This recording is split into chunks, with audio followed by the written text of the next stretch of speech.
This is Work From Home, the show that helps you stay connected, productive and sane while working remotely. I'm Harry, and today we spoke with Joe O'Halloran, who's the networking editor at Computer Weekly, and he's done a lot of writing about the effect that technology is having on remote work, and we wanted to speak to him about a number of questions that we had. We talked about some of the tools that are lacking from our employers when working from home. We talked about some of the tech changes that we can expect to see in the future of working from home as a kind of a result of the pandemic and the lockdown situation.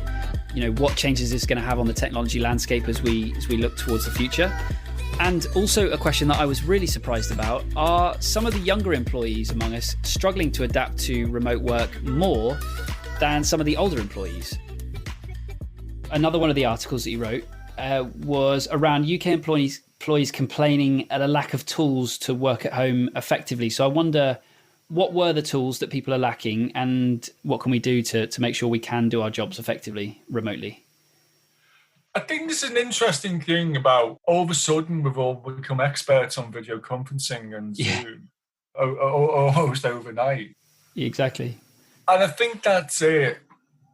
If we go back to around the situation in February, or certainly January, February time, when people spoke about things like unified communications and collaboration, I did hear a professional once used the phrase downward spiral. And It was very much an utter non-priority for businesses. Sure, yeah. Things like conferencing and collaboration tools that we now have to depend on.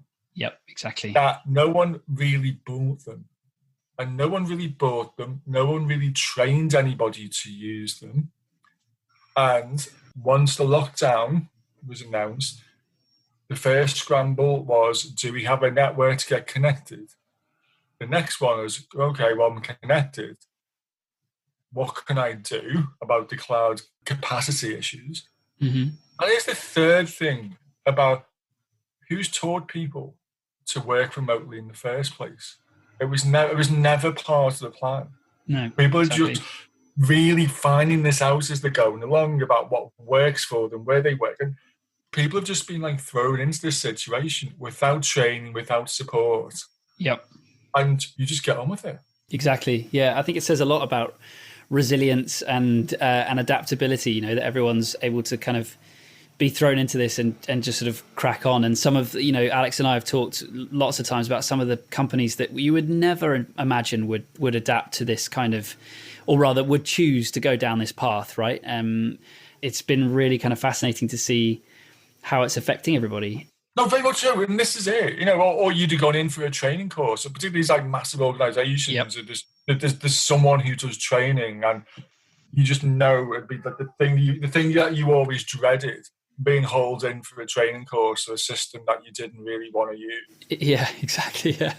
Which is now an absolute business fundamental. But as you say, you think you just took the words there.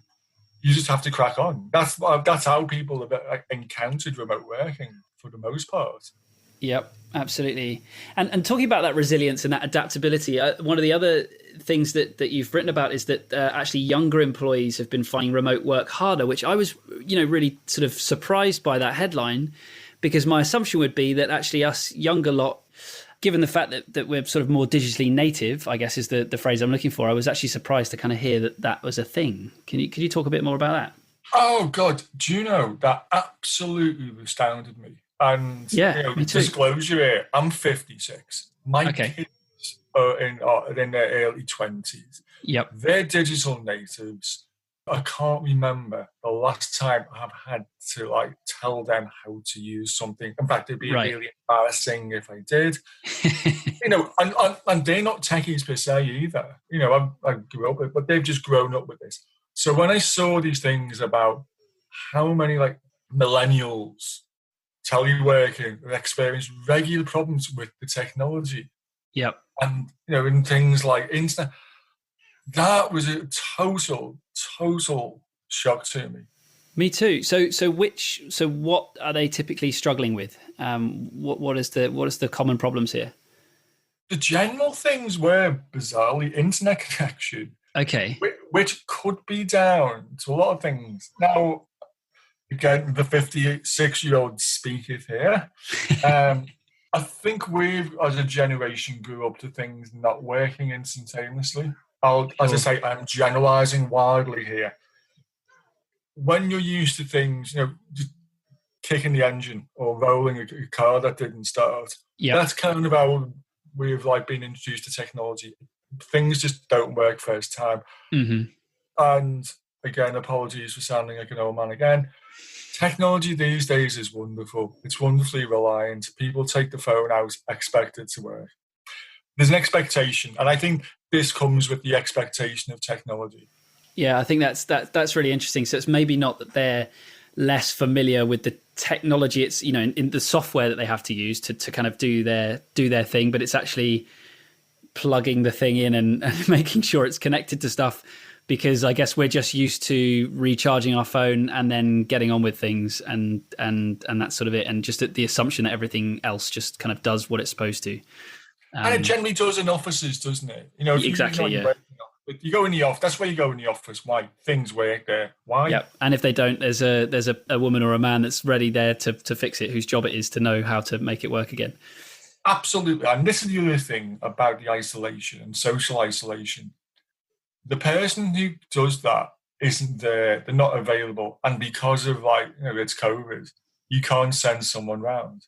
If there's a problem with networking, you try getting a BT or a Virgin engineer around to your house. If you're not in an essential worker category, they're not coming anytime soon. And, quite rightly. And I think this all adds up. Problems happen that never used to happen in an office environment. And the solution and support just isn't there anymore. So, in a way, I'm putting it down to general expectancy of things to work.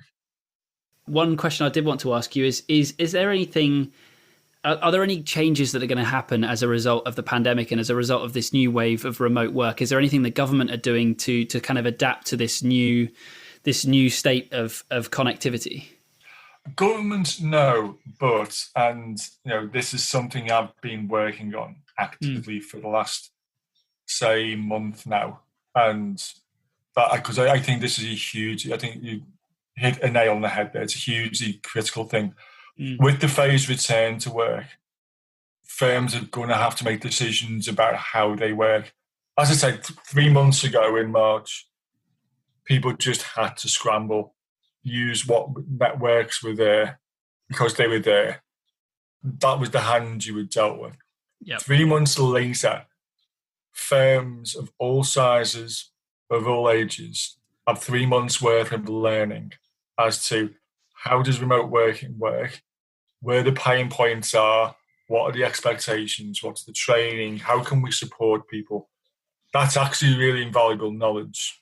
Now, the good news is some people are going to go back into the office as we know it.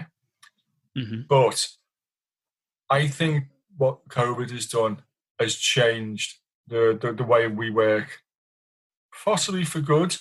That when remote working was a nice to have and people did it the odd day here and there, just working on their home on a Friday, I think we're going to see a huge permanent shift. What we'll see are businesses planning more to say, right, okay, this is what we're going to be doing now permanently. It's going to be different, but how do we make our networks more secure? How do we solve those cloud capacity issues? How do we make the business as good as it can do for this new way of working that they're going to have to deal with? That's the big resolution of this. Things are never going to be the same. Thanks to Joe. It was great to get his insight. You can find him on Twitter at JoeyJoh. And as ever, please do share this episode with a friend that you think would also enjoy it. It would really help us find more remote workers who are learning to adapt and keep up with the latest changes in technology while they're doing so. You can find more information on the podcast at wfhpodcast.com, and we'll be back tomorrow.